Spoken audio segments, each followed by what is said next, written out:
et bonsoir.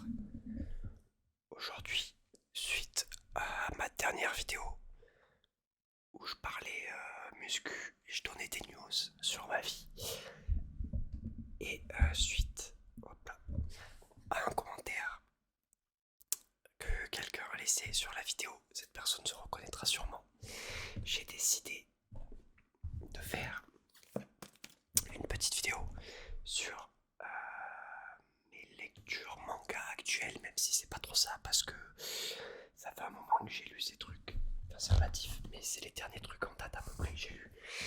Et c'est surtout, comme vous l'avez vu au titre, des mangas qui ont changé ma vie.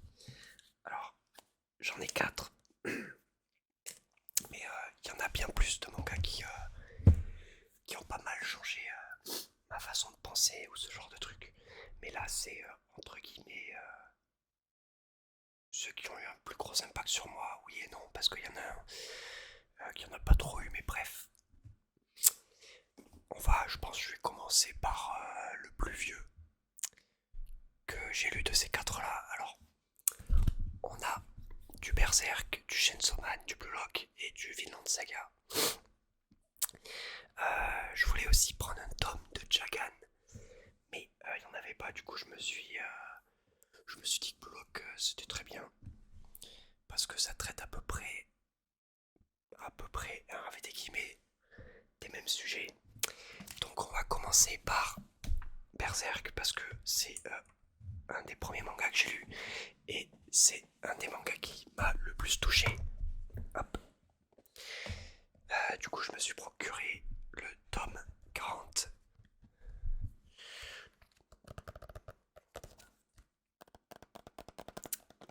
Et déjà, ce que j'ai énormément aimé avec ce tome, c'est que quand on l'ouvre, il y a une putain de...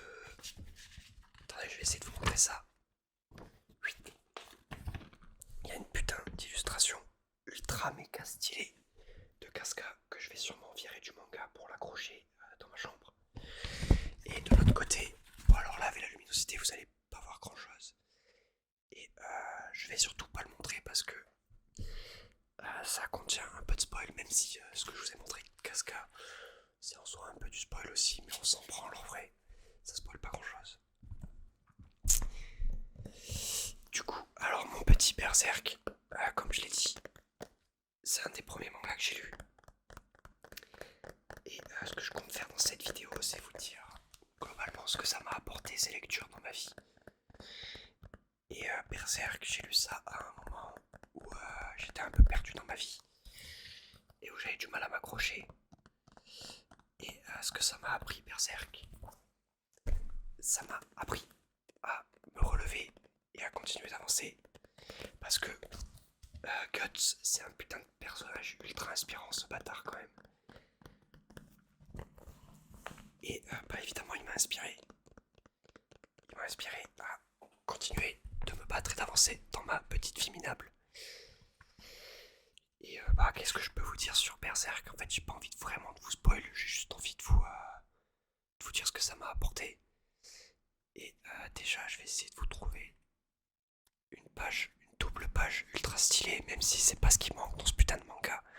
Et que là, à chaque page que je tourne, bah, c'est ultra méga stylé. Mais putain, bah, en fait, déjà, ça, ce genre de truc là, putain, c'est trop beau. D'ailleurs, rest in peace, Miura le roi. Hop, encore, mais putain, c'est trop beau, c'est même pas des doubles pages. Mais c'est trop beau. En vrai, je vous montre à la caméra, mais s'il faut, comme je vois pas le retour, s'il faut, vous voyez rien. C'est largement possible.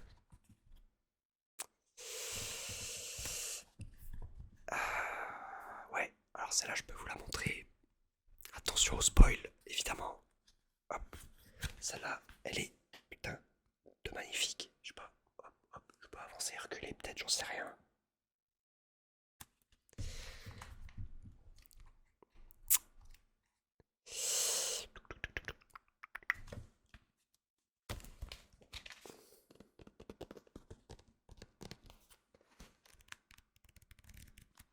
Après, ça fait un moment que j'ai lu Berserk.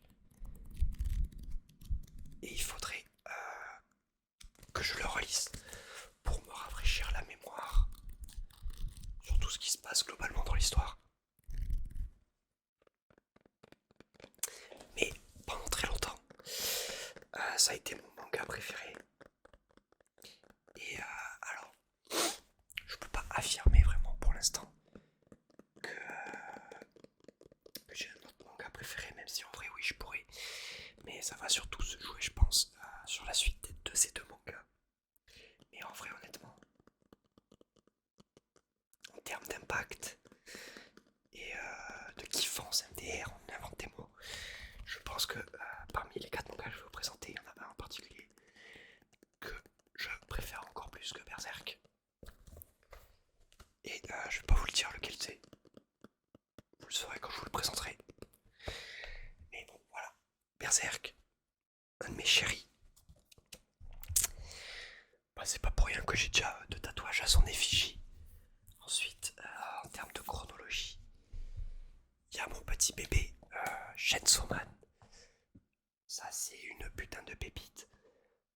Je vais pas rester 10 ans dessus parce que, en termes de ce qu'il m'a apporté dans ma vie, pas grand chose. Il a pas changé ma façon de voir les choses ou ce genre de truc. Mais je dirais qu'il est dans mon top 3 manga préféré parce que il est génial, l'histoire est géniale, les personnages sont géniaux, les plot twists qu'il y a dans l'histoire sont fabuleux. L'écriture est trop bien, j'aime trop. Mon petit Tatsuki Fujimoto, t'es trop fort en fait. Chainsaw Man, c'est trop bien. Alors après, un problème, c'est que c'est pas ultra bien dessiné. Et souvent, les scènes de baston, on comprend pas grand chose. Mais franchement, je lui pardonne vu la qualité d'écriture. C'est juste une dinguerie. Bon, si je peux vous montrer. Alors, oui, bon, ce sera encore du spoil, mais Nick, vous serez prévenu. Attention au spoil. Paf. Si je peux vous montrer vite fait une petite page.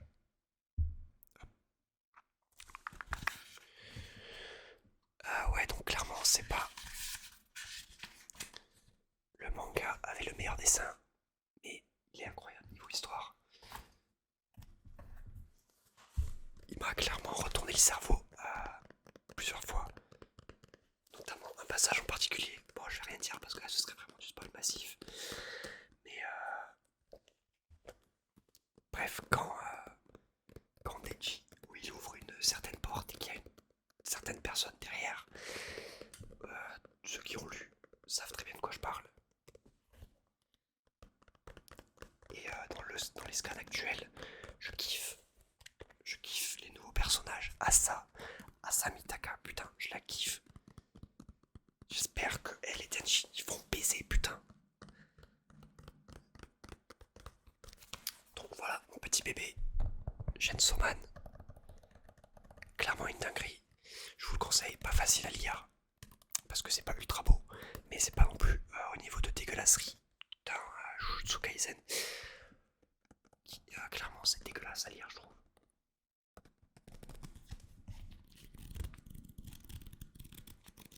Et d'ailleurs, de ce cher Tatsuki Fujimoto, j'ai aussi lu Fire Punch, qui est incroyable. Il faudrait aussi que je lise. Alors, j'ai plus le nom exact, mais un truc du style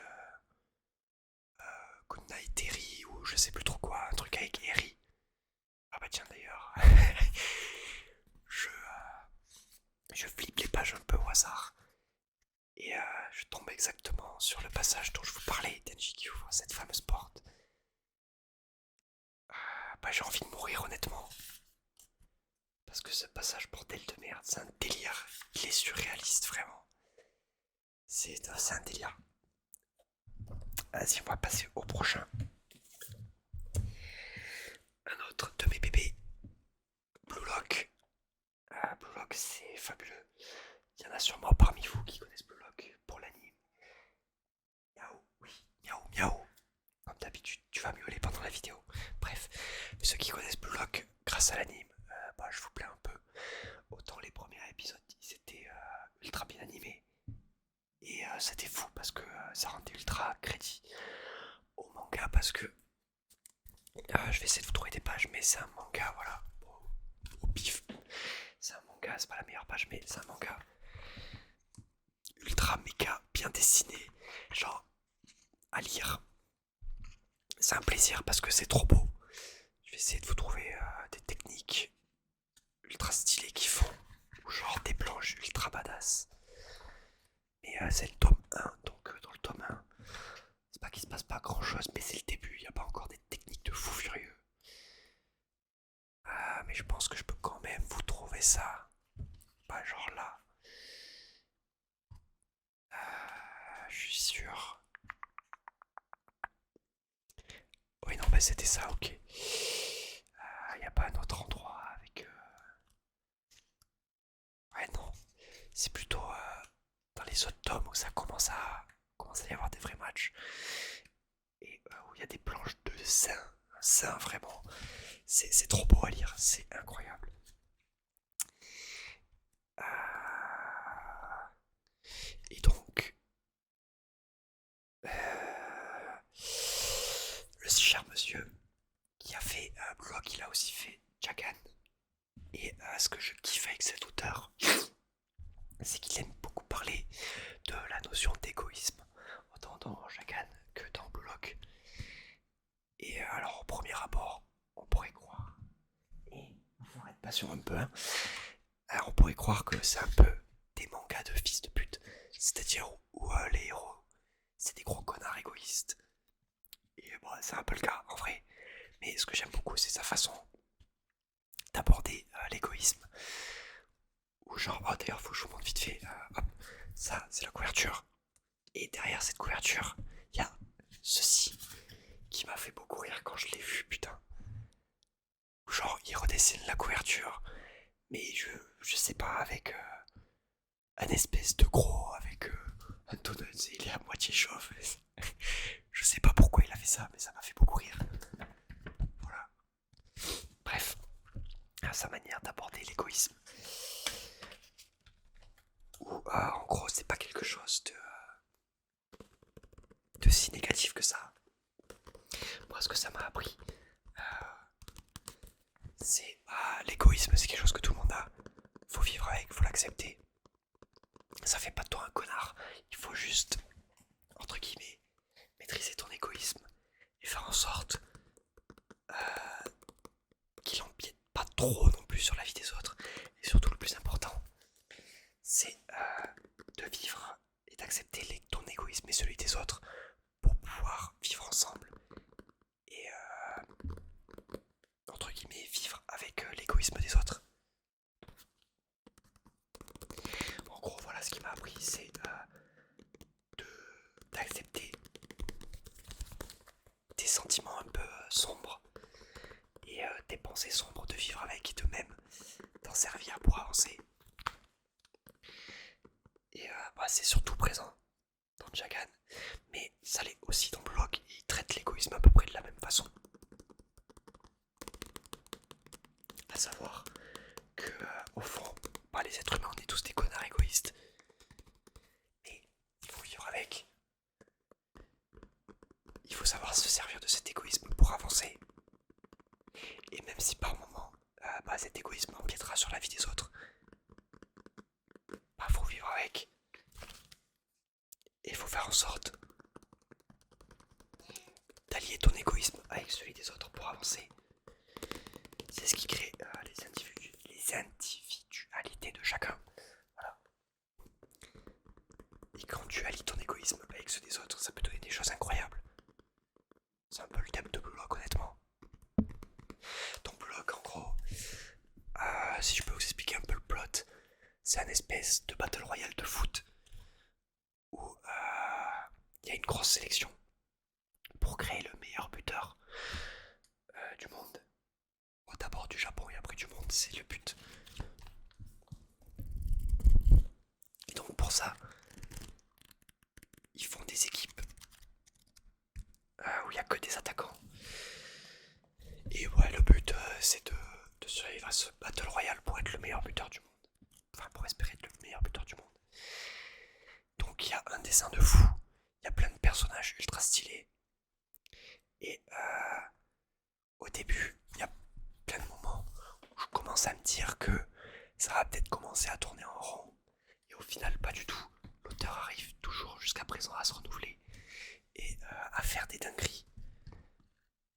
Donc franchement, j'ai surkiffé lire cette petite pépite. je suis à jour évidemment sur les scans. Et bah, c'est incroyable. Je vous le conseille de ouf. Il vous apprendra sûrement des choses sur vous-même et aussi sur les autres.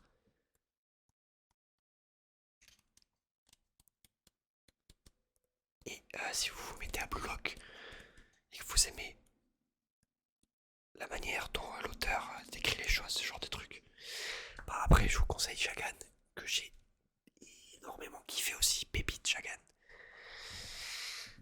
Hop, on va passer à mon dernier bébé. Et alors celui-là les gars, celui-là j'ai pas les mots tellement la vie de ma mère.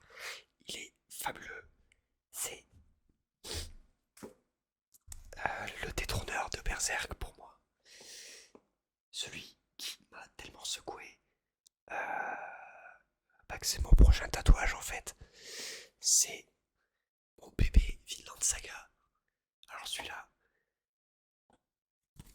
j'ai commencé en regardant la saison 1 de l'anime. Donc en gros, le plot général de Vinland Saga, ça se passe au temps des Vikings. On suit Thorfinn. Au tout début, il est tranquillement, il est gosse, il vit dans son village avec son daron et sa famille. Et puis, il y a une troupe qui vient péter la gueule à son village. Et le père de Thorfinn se fait buter devant Thorfinn, et un peu à cause de Thorfinn. Du coup, Thorfinn devient un peu fou. Et son but, c'est de fumer le mec qui a fumé son père. Du coup, il se cache sur son bateau, si je dis pas de conneries. Et il va suivre ce mec et sa troupe dans leur guerre. Il va grandir avec eux. Tout ça dans le but de fumer le chef de cette troupe qui a fumé son père. Donc ça, c'est le prologue. Je vais spoil un peu.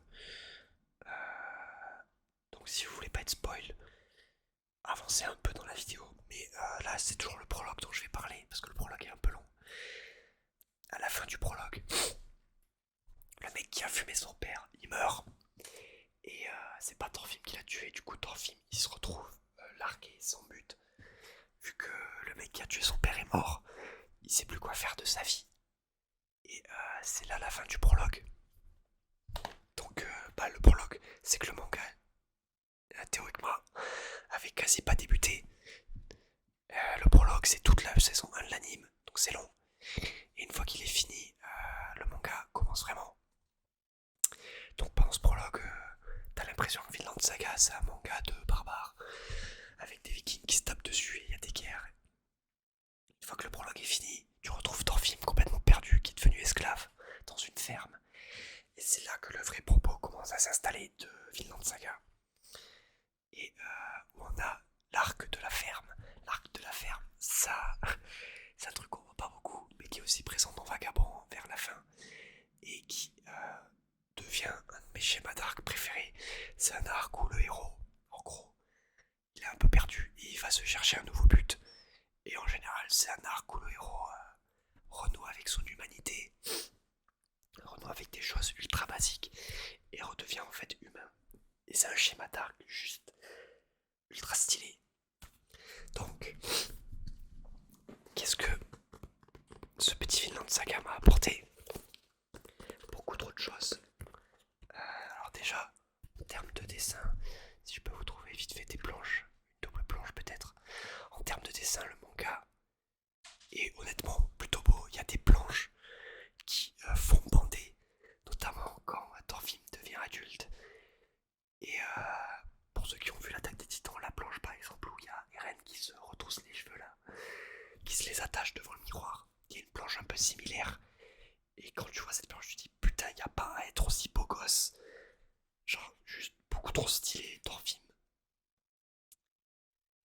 Bon voilà, je vous sors une petite planche au pif. Après c'est une planche sur la mer, donc c'est pas une planche de baston. Mais en vrai le manga est plutôt beau et c'est agréable à lire franchement. Donc,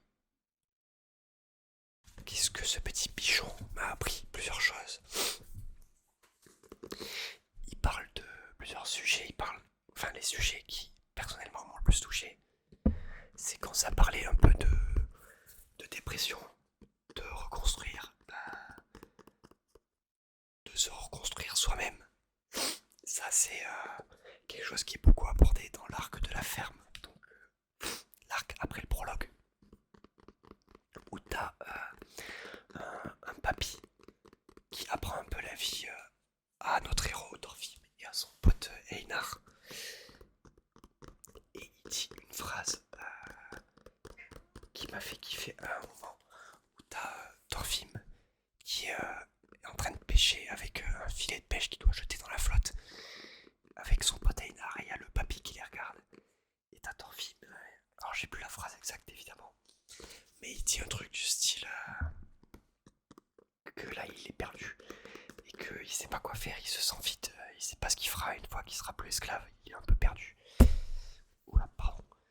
Et le papy il lui dit bah t'es vide, c'est parfait parce que si t'es vide, ça veut dire que tu peux te reconstruire en mettant ce que tu veux dans ta personne.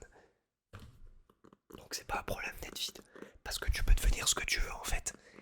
Et genre cette phrase, je l'ai trouvée incroyable. Il dit de faire les choses petit à petit, de se remplir sa personne petit à petit. Et c'est la phrase préférée d'un de mes potes qui a lu le manga récemment. Enfin c'est le passage préféré d'un de mes potes. Il a kiffé. Mais moi le passage, ça veut dire la langue. Le passage qui m'a fait dire, même si bon, même avant ça, c'était déjà le code pour moi, mais il y a un passage qui m'a fait dire bon ok, je te préfère à Berserk mon frérot.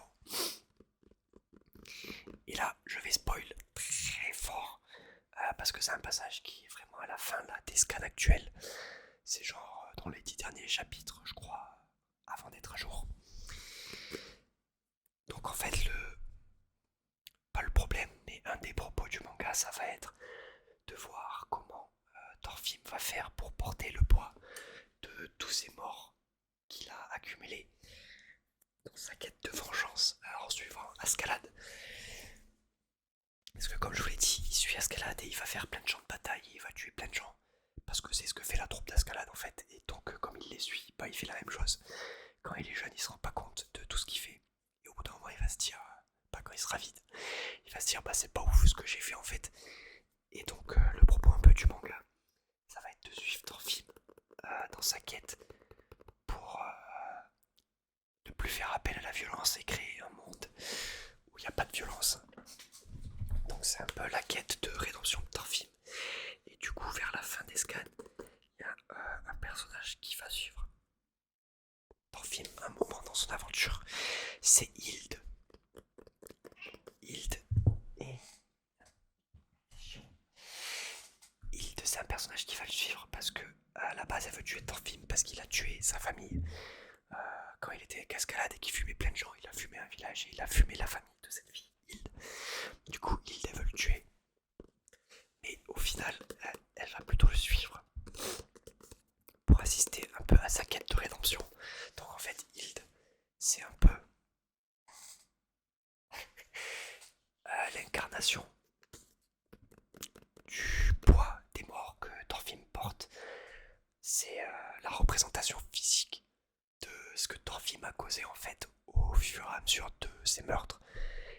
Il a tué des gens, donc il a laissé des familles dans le deuil, il a laissé des personnes seules sans leur famille. Et donc Hild, c'est la représentation physique de tout ça. Et il y a un moment, vers la fin, non, parce que le manga est loin d'être fini, mais il y a un moment où Hild, elle voit Thorfinn qui est avec sa femme et son pote Einar. Sa femme lui dit ouais je suis enceinte, gna gna. Et il lève la tête, elle enlève son bandeau. Parce que son bandeau c'était un peu son symbole de chasseuse. Elle enlève son bandeau et elle va voir Thorfinn et elle lui dit bon écoute Thorfinn, ça sert plus à rien que je sois vénère contre toi et que je veuille te tuer. J'ai assisté à ta rédemption. Je sais que pas que tu regrettes et que tu veux devenir un homme meilleur et que tu es une personne fondamentalement bonne.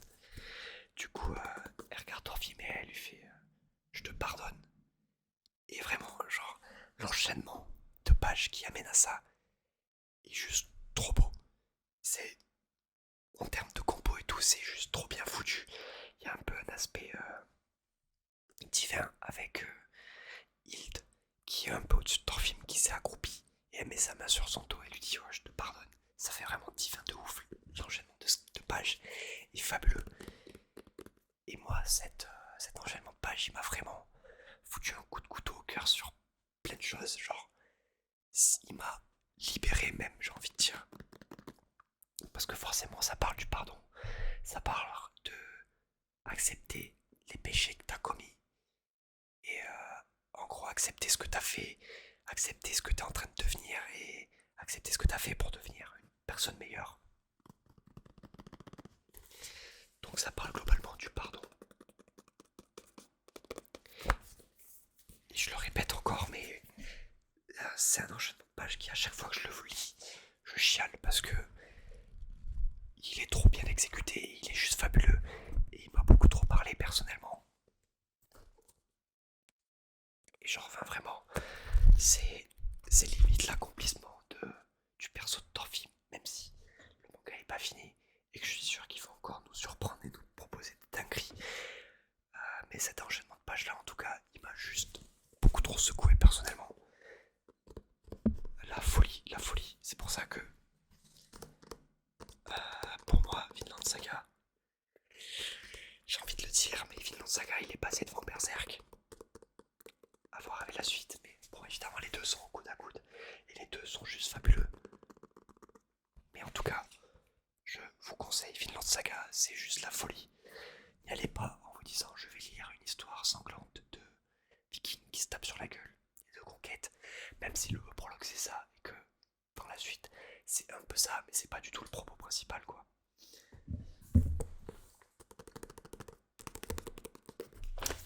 Et évidemment je vous ai pas parlé de tout,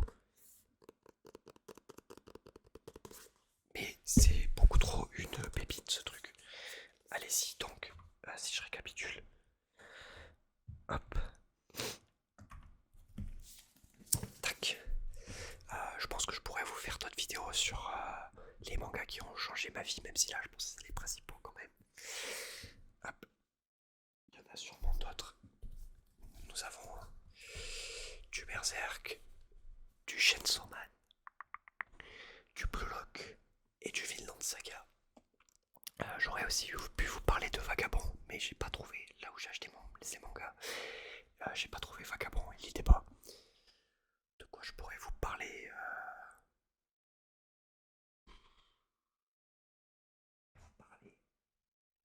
de Danganronpa, plein de choses, bref. Mais c'est les 4 que j'ai choisi de vous parler aujourd'hui. S'il y en a un des 4 que vous avez pas lu, allez-y. Les thèmes abordés dedans sont fabuleux. Et t'es lourd à miauler. En plus, j'ai bientôt fini. Bref, allez-y, c'est des pures pépites. Je kiffe les 4. Et c'est des lectures récentes. En plus, par exemple, pour Chainsaw Man, il y a eu la saison 1 par Mappa, qui est une dinguerie d'animation, c'est la folie. Pour la saison 2, elle est pas prête d'arriver, je pense qu'elle a même pas encore été annoncée. Mais lisez Vinland Saga, lisez Blue Lock, lisez Chainsaw Man et lisez Berserk, les gars, c'est la vie. Donc n'hésitez pas à me dire, hop, si vous voulez que je vous fasse d'autres vidéos comme ça. Bon, faudra que j'aille acheter des mangas, parce que la plupart, je les lis en scan, même tous, je les lis en scan et j'ai pas vraiment de manga physique. Pas parce que ça vaut cher, mais j'aimerais beaucoup commencer une collection. Hop.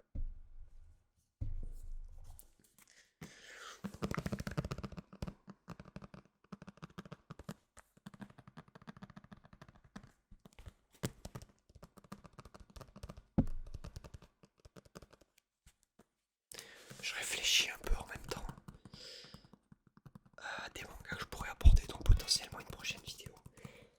Et tu nous fais le trigger miaou des casse-couilles. Bref, j'espère que la vidéo vous a plu.